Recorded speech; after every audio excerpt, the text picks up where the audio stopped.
Lord is come.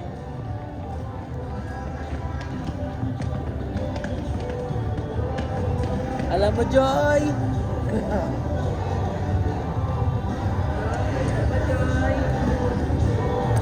Tara pa, Blay. Na-joke lang. Hindi ko alam yun eh. Hindi na. Ayos mo ba? Mabait ako, mabait. Alam mo yun. Alam mo, Joy. Mahal kita, Joy. Bakit? Yun lang magagawin doon. Pwede mo magkumain doon ah. Hindi pa ako nakapunta doon. Oo. Saan ba yun? Hindi ko rin alam yan eh. Saan ba yun? Sa Makati? Oo. Naririnig ko lang. Mabait. Sa Tomas Morata daw kasi. Uy, lakas. Let's go, man.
Morning, church. Can you all stand up?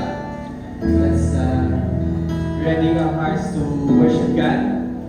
And how many of you this last year or itong taon na to, it's been maraming ups and down. And dalawang araw na lang ba or tatlo? New Year na, bagong taon na, new season again. And let's believe, pray Lord, that He will do amazing things this coming year. Let me read in Psalm 150, the whole chapter says here, praise the Lord, praise God in His sanctuary, praise Him in His mighty heavens, praise Him for His mighty deeds, praise Him according to His excellent greatness, praise Him with trumpet sound, praise Him with lyre and harp, praise Him with tambourine and dance, praise Him with strings and pipe, praise Him with sounding cymbals, praise Him with loud thrashing cymbals. Let everything that has breath praise the Lord. Praise the Lord. So yun dito yung katabi mo na humihinga. Hindi yung katabi mo. That means we are called to worship God. We are called para purihin ang ating Panginoon. Purihin siya sa kung saan ang ginagawa niya sa buhay natin because He is our God. So why don't we just lift our head as we worship Him? Lord, we thank you, God. Panginoon, pupurihin ka namin dahil Ikaw ay dapat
Lord says in Isaiah that you are mine. And that truth may we anchor our confidence as we face another year. That the Lord says you are mine. And the truth na inangkin tayo ni God, that is our confidence na God will look after me. God will watch over me. That as I face another year, He will be with me because He called me His. I am covered and I am protected. And Lord, that is our declaration today. Na Lord, kami ay sa'yo lamang. So Lord, receive our praises and receive our worship at this place.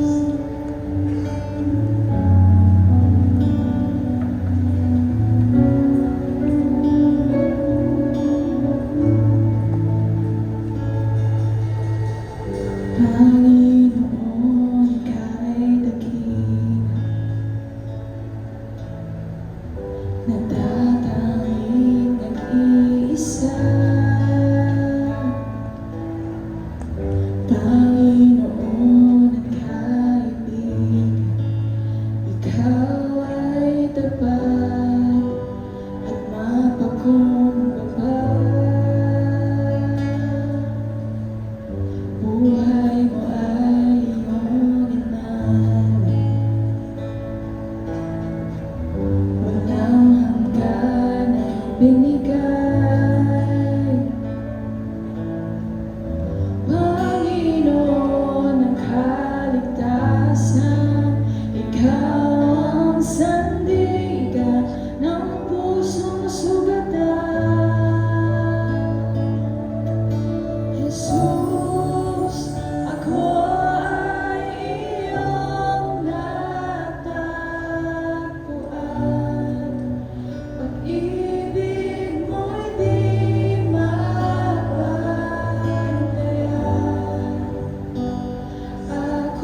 is the good news na dahil sa krus, may kapatawaran.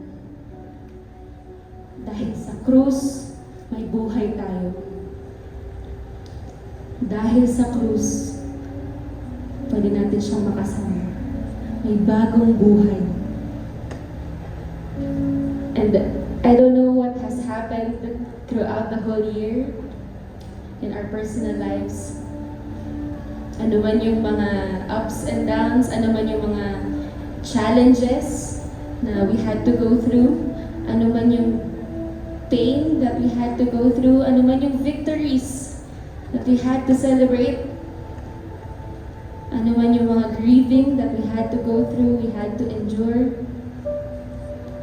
ano man yung suffering na pinagdaanan natin buong taon, ano man yung joy that we experienced throughout the whole year.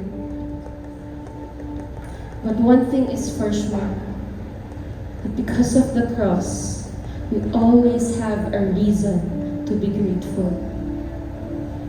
We always have a miracle that we can go back to. And I was reminded of the scripture in Romans chapter 5. In verse 6, it says here, "For while we were still weak, at the right time Christ died for the ungodly." Verse 7, For one will scarcely die for a righteous person, though perhaps for a good person one would dare even to die." And verse 8, "But God shows His love for us, in that while we were still sinners, Christ died for us." Ito yung mabuting balita na kinakanta natin.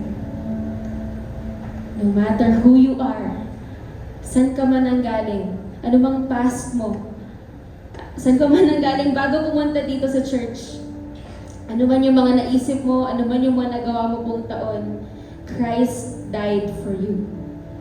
Christ came for you because He loves you.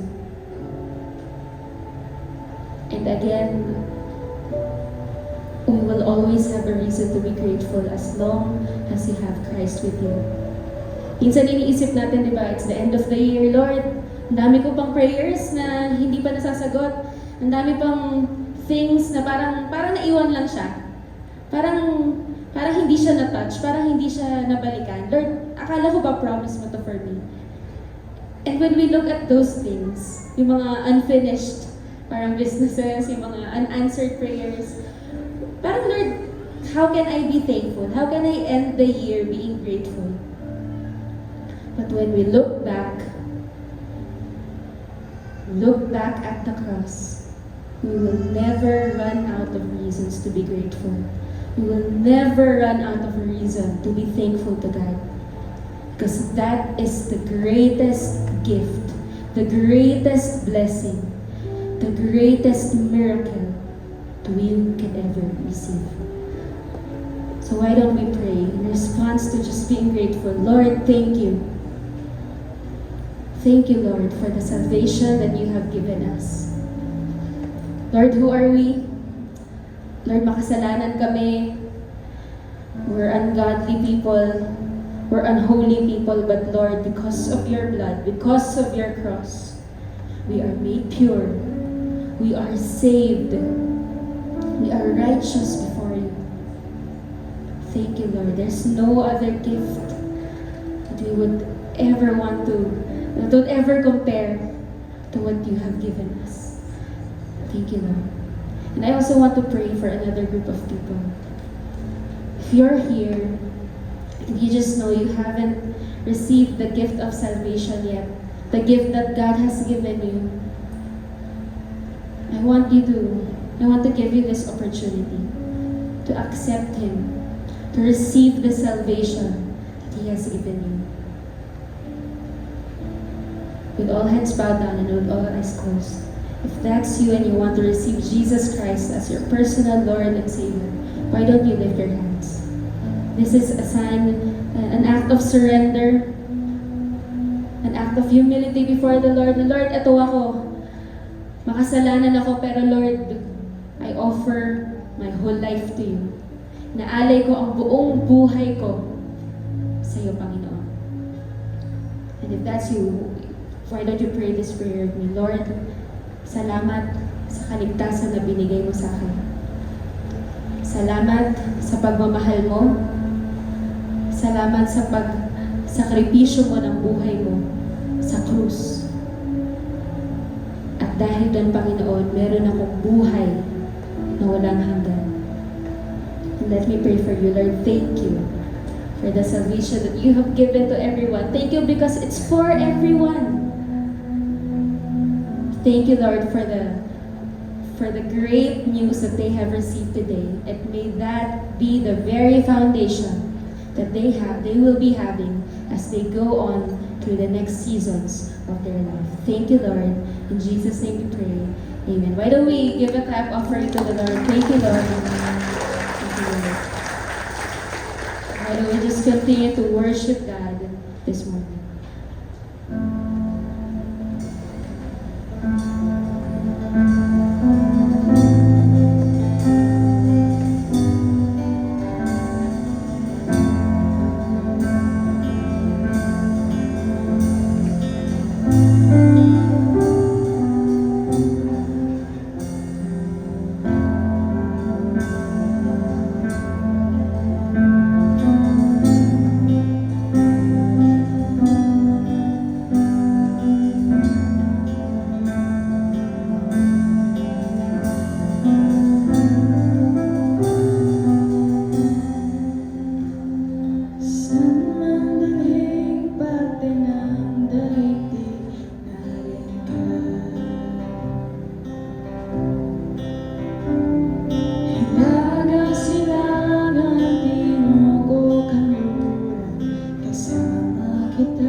Espíritu Santo,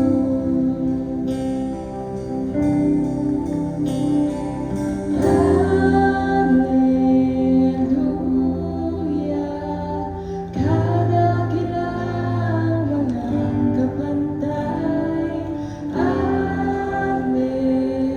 Hallelujah, sa iyong kalooban ako'y sasabay,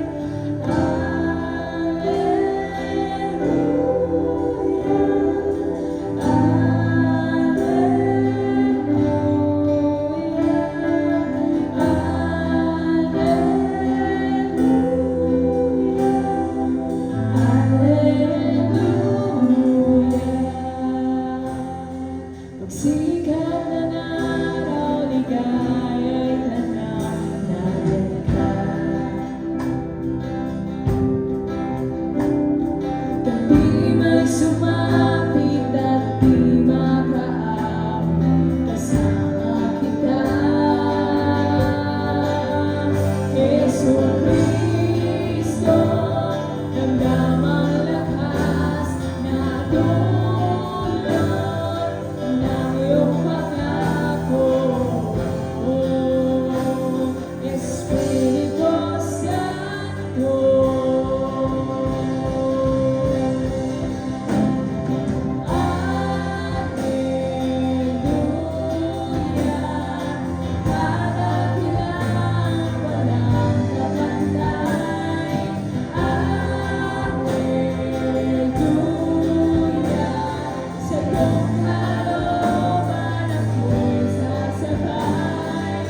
kadakilaang walang kapantay.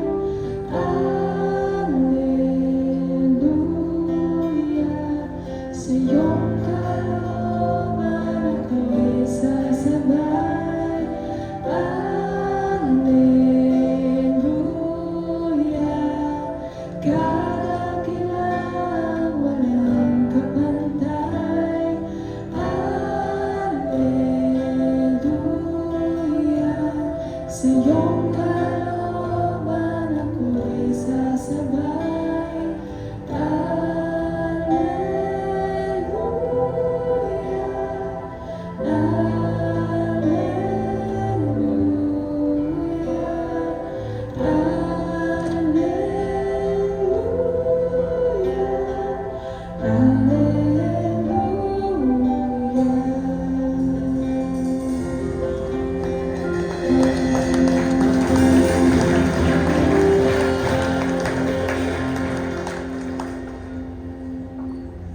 Ngayon, maraming salamat po dahil meron kaming Espiritu Santo, the Holy Spirit, strengthening, giving us courage,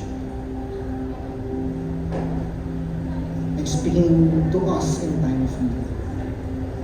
Maraming salamat, Panginoon. Pwede ba natin ulitin tong words na ito? Less of me, more of you. Ulitin. Sabay-sabay tayo. Sabay-sabay. Less of me, more of you. Ulitin po natin. Less of me, more of you. Pwede po natin itaas ang ating kamay. Lord, ang mga katagang po ito na binanggit namin na less of us, more of you.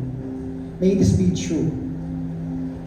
Na titingnan po namin ang sarili po namin ng mas madalas sa usual na ginagawa namin. Pray, Lord God, you would continue to speak to us and give us humility to receive from you. Less of us, more of you. Less of our desires, less of our wants, less of our selfishness, more of your grace, more of your word, more of your presence, more of your promises, and ultimately, Lord, a deeper understanding of your word, of the gospel and of the cross. Less of us, more of you. Maraming salamat, Panginoon. Amen. Can we open our Bibles to Mark 3?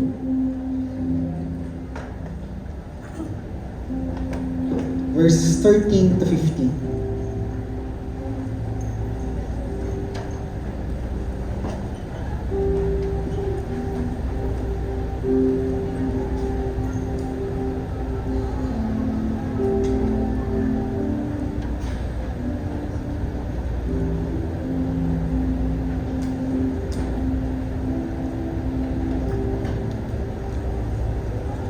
Mark 3, 13 to 15 says this.